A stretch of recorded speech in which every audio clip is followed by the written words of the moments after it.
antsika rehetrarehetra indray a iresaka fitsarana sy raharaham-pitsarana izay nafampana tato antsika ary averiko ihany a ny antony anaovako an'izao vidéo izay ataoko izao a dia mba anazava ny saintsika mikasika ny raharaha misy any Madagasikara satria tsy afaka ny angina mihitsy a zany manoloana an'izay zavatra izay a ary hitako hoe miendrika fanaovana ny fitsarana ho fitaovana ihany a ka ny antony zany dia mba anajanona ny reto mpitsara manaiky atao fitaovana reto a an'izany fampiasana ny fitsarana ho hery famoretana na anaovana fitsarana miangatra izany a na fitsarana mba tena miady amin'ny kolikoly a satria isika rehetrarehetra io a dia mahita inona ny vokatra na tonga ny Andry Rajoelina ho lany teo amin'ny fitondrana io a dia noho ny fitsarana avo momba ny lalam-panorenana na ny HCC tamin'ny 2018 a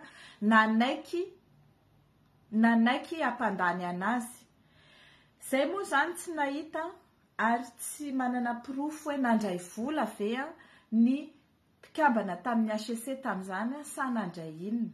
Fa raha misaina tsy miangatra tsy possible mihitsy a ny HCC tamin'ireny fotoan'ireny a andehanao ohatrany hoe tonga dia hoe hanao fandavana en bloc fotsiny ihany ny fitoriana rehetra izay natao a teny anivon'ny HCC tamin'ny fifidianana. Eo zany tsika dia efa manomboka mahita hoe ny olana io Madagasikara io mahatonga antsika rehetrarehetra manana olana manomboka hatrany ambony ka hatrany ambany amin'ny lafiny rehetrarehetra dia nanomboka teo amin'ny adalan'ny HCC tamin'ny 2018.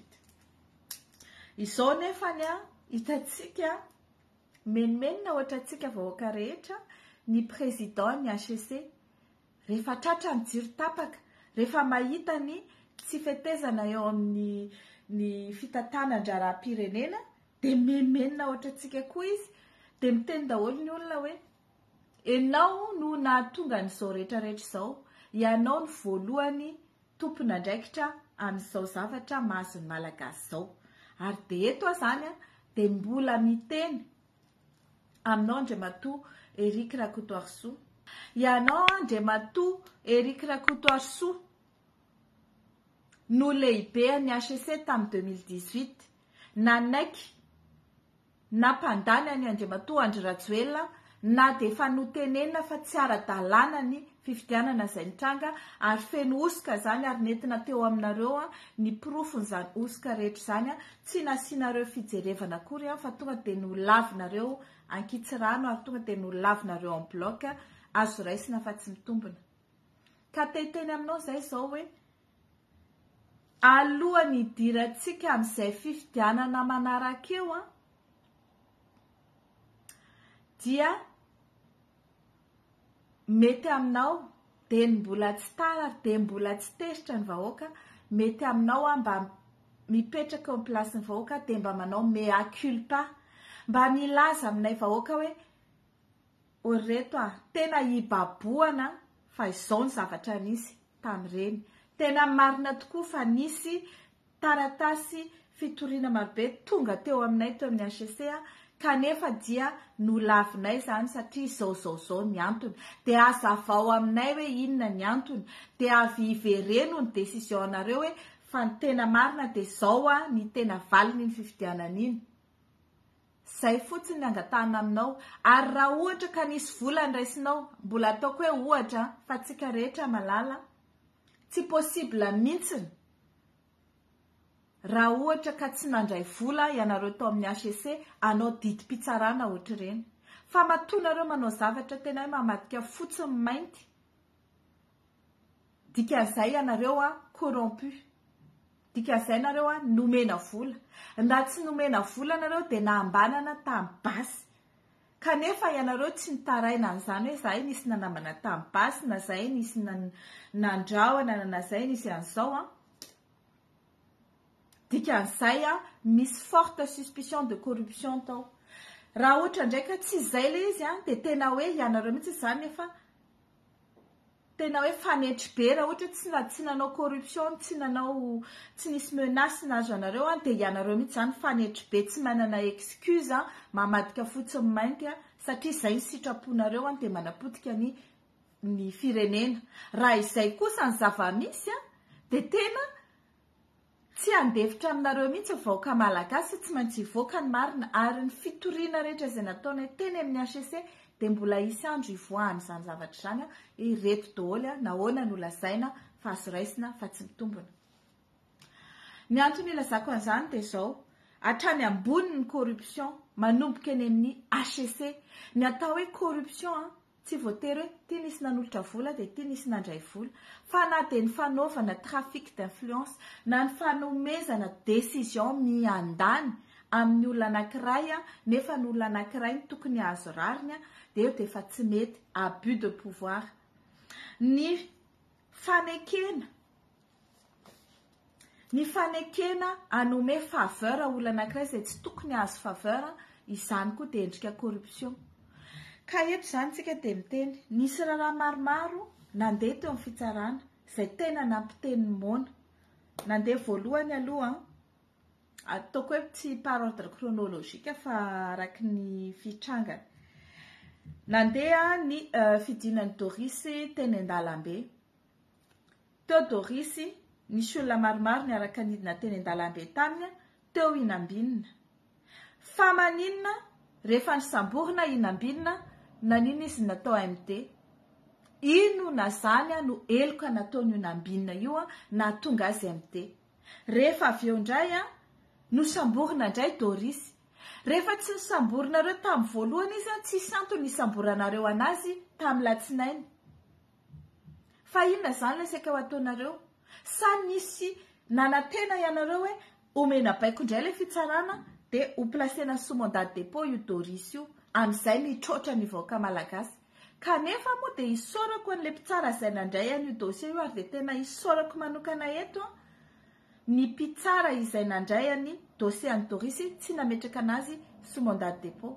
Satria izany zavatra any dia ho nampikorotana ny fiarahamonina tao Madagasikara hoe vehivavy nitarika olona teny Andalambe tsy nandroba, tsy nanina, tsy nandoro, tsy nanapotika kanefa dia hogadraina.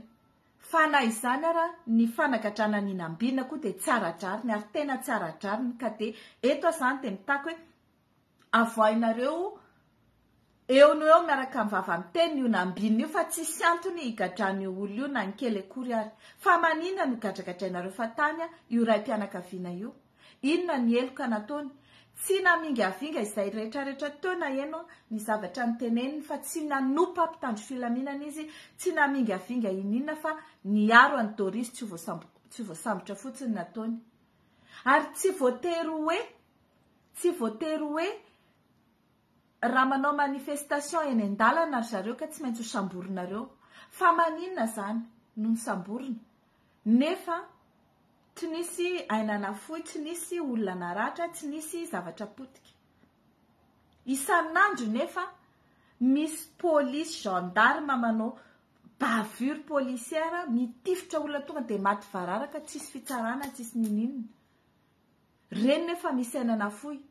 Mety hoe tena jiolary fa hatreto aloha matetika dia mitaraina ny fianakavian'ireny olona voatifitra reny tsy jiolany io olona io fa izao ary na jiolary izy dia manana droit na jiolarany ho tsaraina aloha hitondra ny fiarovan-tenany ary ho gadraina mandra-pahafatiny raha ohatra ka mitombona ny fiampangahana azy. Fa ao Madagasikara efa tsy misy tsony hoe raha ohatra ianao ka jiolahy dia tokony vononao faty. Nahitantsika reny olona lefa manolana zaza tsy ampy-taona, be voka le zaza tsy ampy-taona.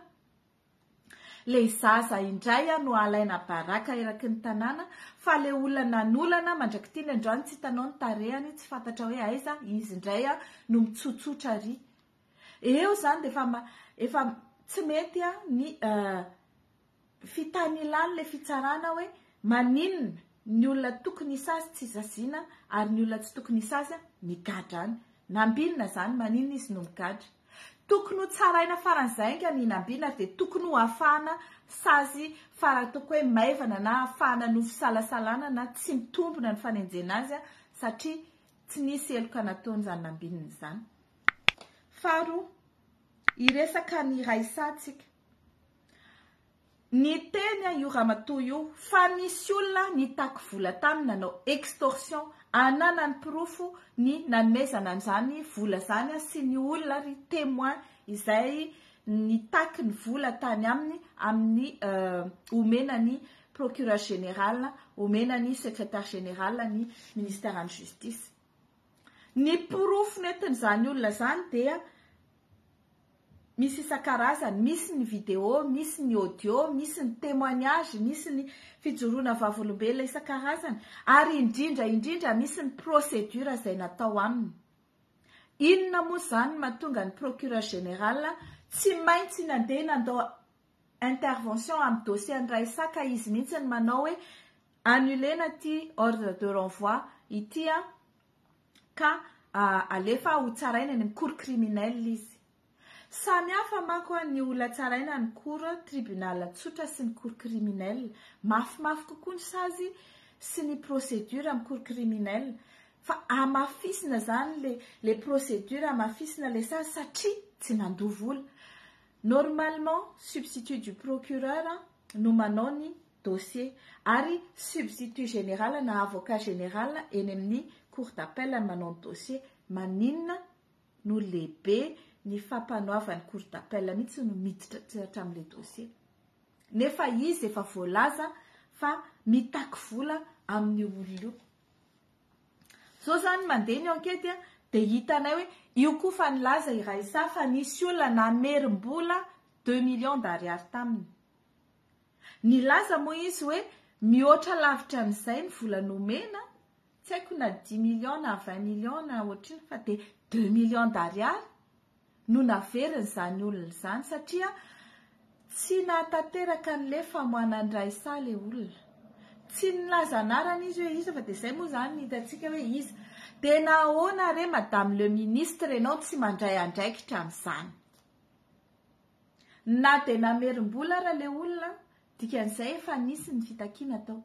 Olona telo samy hafa reo, procureur général, secrétaire général ministère en justice, ary zany olona namerim-bola tamin'ny raisa zany, nanao corruption daholo reo, maninona ny tsisy epetra raisina aminazy. Hiditra amina resaka extorsion tsika, ahoana ny fandehan'ity Lola Somaharo ao amin'ny la gazette. Extorsion de fonds ihany koa no hitorinana azy sy anagadrana azy any amponja amin'izao. Io no nisamborana anazy nanaovana arrestation musclé tamin'ny volana maromaro lasa zay. Noho ny fitoriany ty Brigitte Razaka hoe nanao extorsion dia nanao graffiti. Fa nahoana moa i Lola Somaharo migadra mandritra volana maro noho ny resaka extorsion, fa nahoana ny procureur général sy ny secrétaire général tsisy enquête akory ary tsy migadra manao extorsion. Nahoana imbikery lasa zay ministre teo itapoko itapirenena nisy enregistrement nanao extorsion de fonds tsy migadra mandrakitiny androany fa nasorona fotsiny amin'ny maministra anazy dia vita. Hitanareo zany zavatra 2 poids 2 mesures zany no mahatonga ny olona tsy mahatokontsony ny fitsarana ary mahatonga ny olona ihany koa vao misy zavatra kely dia te hanao fitsaram-bahoaka ka nahatonga ny izay le resahantsika manaraka hoe mahatonga ny olona mifamono, lasa mifamono ny malagasy manao fitsaram-bahoaka. Dia ohatran'izay zao ilay nitranga tany Vohibato nigadrakadra fa tany reto olona 770 izay nanao fitsaram-bahoaka nyreto tovolahy anankitelo izay nandeha tamin'ny 4 andeha ho any Vohibato. Araka ny fanadihadiana izay nataonay dia tsy mpangalatra olona sady tsy jiolahy velively ireo telolahy ireo fa olona mpividy vato nandeha tany. Ary hitantsika ny vidéo mandeha eraky ny tambazotra ny Facebook fa tena le député atao hoe colonel Martin io mihitsy no manao aveu en direct milaza hoe rehefa natsona tamin'ny telefona ka naheny hoe zao le izy de niteny aho hoe ataovy le izy mihitsy ny napriska ny olona andeha anao fitsarana anao tena hoe lynchage public natao andreo olona anankitelo reo na de izay zavatra nataon'io député io izay fotsiny hoe izy no maniraka ny olona hoe andana sambory de vonoy ataovy ohatrany tsy possible zany tsy possible tsy andraisana fepetra amin'izany député zany mbola latsaky zany ny zavatra teneniko za tsy niteny andana vonoy ihany fa miteny aho hoe ianareo police gendarme maramila raha mbola anao famoretam-bahoaka nareo de mbola hiarany ateseram-bahoaka izay ny zavatra niteneniko 3 ans ferme ny azoko fa manina ty député ty tsy fantatro zay firean'io député io na ny parti misy azy de colonel Martin misy vidéo mbola mandeha eraky ny Facebook manao incitation au meurtre izy nahoana no tsy izy no mikatra nahoana no tsy misy sepetra raisin'ny assemblée nationale analana avy hatrany ny immunité an'izany député zany ka tokony izy mikatra miaraka amin'ireo olona 7 izay nasainy nandeha namono ireo vahoaka 7 reo za tena miteny aminareo mieritreritra koa izy jiolahy reto de nanao izy anty samy daroka teo daholo noho n'inona noho ny tsy fatokisan'olona fitsarana iza zany no ny tomboany sy ny eviandritra de ny fampiasana ny fitsarana ho fitaovana politika andanina amin'ny fifidianana fitaovana politika anagadrana izay manelingelina fitaovana politika anagadrana izay mpanohitra amin'ny teny sy midiny mendalambe fitaovana politika anagadrana izay olona rehetra manelingelina ndrinaina naina vazaha sy ry Mamy Ravatomanga satria anisan'izany la Gazette de la Grande Île manelingelina ny mpitondra ny zavatra teneniny la Gazette satria tateoriana dia lasa mamely ny mpitondra sy mamely ny Mamy Ravatomanga izany la Gazette zany ka nanomboka teo de tonga de nopotehina hatramin'ny matériel izay ao amin'ny imprimerie ny la Gazette izany zavatra zany de tsisy sepetra tsisy zavatra andraisina na ny destruction de bien natao tamin'ny sezian'ny fananany la Gazette tsisy fitsarana tsisy ninina kanefa de eto izao no tsarana omaly tamin'ny resaka hoe vol de courant tsy anjarako ny manazava an'izany fa za mijery ny zavatra hitako teto amin'ny Facebook any izay navoaka ny avocat de voalaza fa vol de courant tamin'ny 2018 no hitoriana ny Lola Rasomaharo izay actionnaire ao amin'ny SMP ngambany izay Société Malagasy de Presse zany hoe la Gazette izy actionnaire tsy izy rery ny actionnaire ilay fitoriana dia tamin'ny 2018 tsy nisy toy an'io fitoriana io raha tsy 2023 teo anelanelany 2018 ka hatramin'ny 2023 de manisy atsika 2018 2019 2020 2021 2023 zany hoe te 4 taona ny lalàna nefa de milaza fa ny fitoriana sy ny eloka raha ataontsika hoe misy ny eloka eo anivony tribunal correctionnel dia misy prescription na mi fetrandro telo taona zany hoe prescrit ao anatin'ny telo taona ka raha ohatra zany nametraka fitoriana le olona ka tsy misy zavatra nataon'ny fitsarana teo nelan'izay ao anatin'ny telo taona anatin'izany 4 taona zany dia atao hoe prescrit ny action publique ka eo zany dia nanaonao foana ndraiky koa zay tsara nandray ny dossier io nanokatra ny prescription amin'io 4 ans après les plaintes izay nataon'ny Jirama io de lazaina fa hoe MD le olona akoatrany ty lazaiko hoe extorsion hoe rehefa iza no manao extorsion de avy de mandray fisamborana avy hatrany ny polisy sy ny gendarme ny fitsarana. Rehefa iza ny manao extorsion dia jerijerena fotsiny le olona. Fa rehefa iza koa no mivoaka ao amin'ny fonjy ao de tonga ny ministra mandeha misava ao amin'ny fonjy. Za zany de manao mery fotsiny nahita n'ity ministra nidina amin'ny folo sasany alina ny andro mangatsika any amin'ity any am-ponja. Ramatoa ministra, tsy hoe akory ianao manao an'izay de eritreretinao hoe de tena miady amin'ny kolokolo ianao de tena miasa ianao. Fa le olona eo ambaniny voamasonao c'est-à-dire ny secrétaire général ministère en justice zay tantaninao dia mise en cause ao anatina dossier na corruption. Mbola tsy nitena hoe nanao isa tsy nanao fa mise en cause izy satria misy enquête mandeha. Minimum de choses dia isaorana izy no ny asa vitany sy famoahana gadra efa vitany de aleo izy mba hiatrika enquête. Fa eto ambany masiko eto zao de misy nony ordre zay nomeny secrétaire général ministère en justice ihany koa dia navoaka ny fonja ireto olona anankitelo reto: Voize Béatrice, Francesca Fabiola ary Misanaka Silvana Rachida. Ireo olona telo reo tompoko dia tratra nitondra volamena antsokosoko tany Anosy. Ary ny ray amin'ireo olona reo dia vadiny sénateur Seramila Mino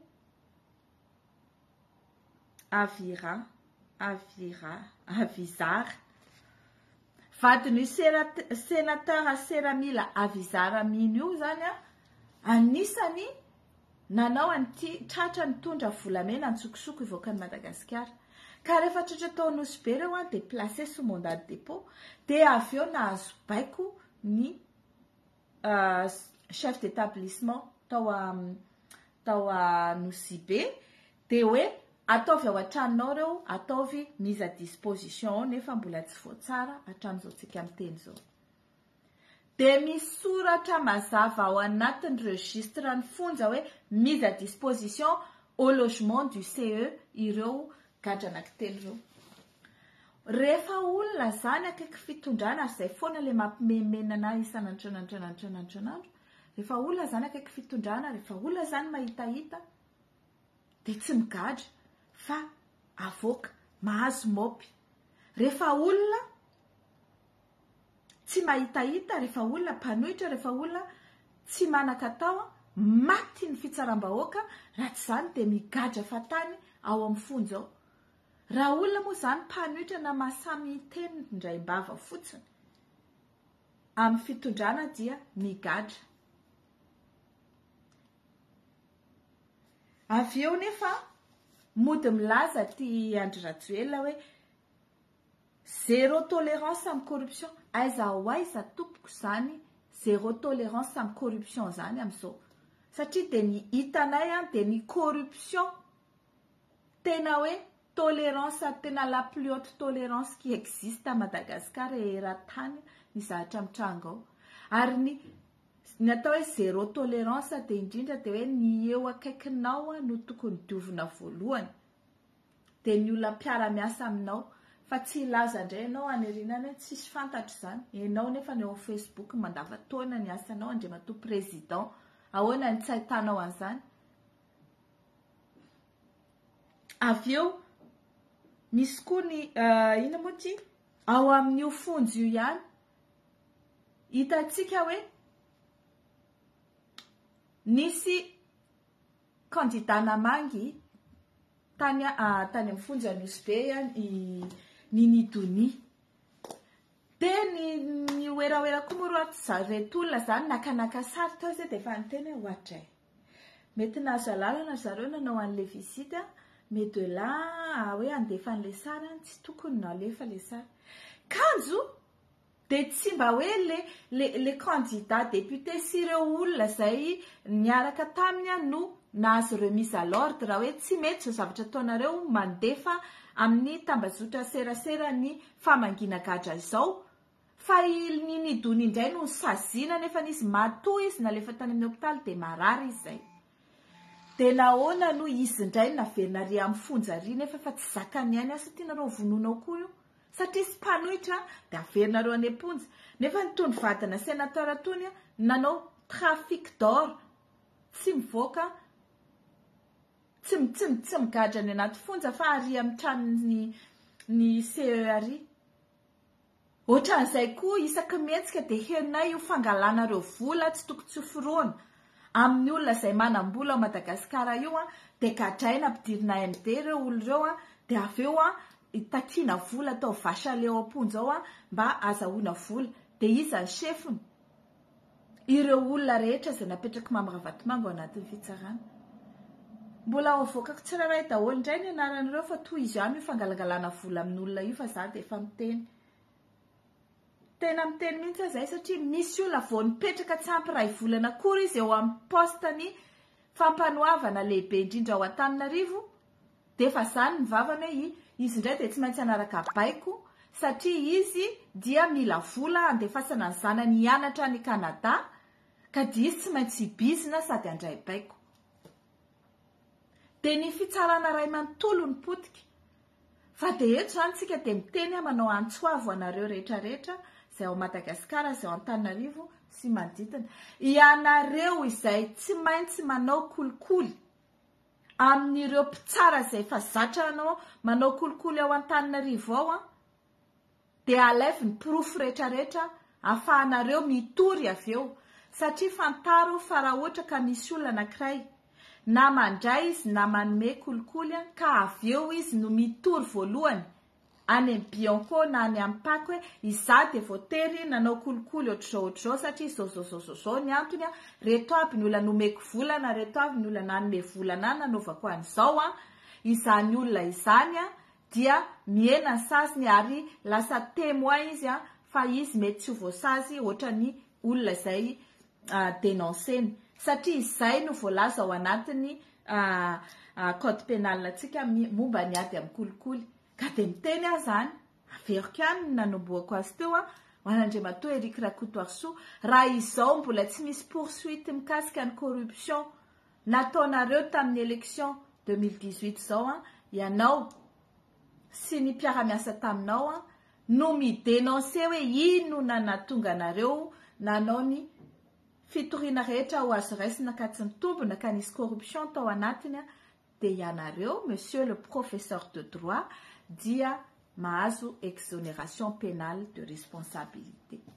Zay ara ny resantsika androany efa dia mamerina ny fisaorana sy ny mandra-piona ho antsika rehetrarehetra fa dia mihoana eto indray isika. Mandra-piona ary.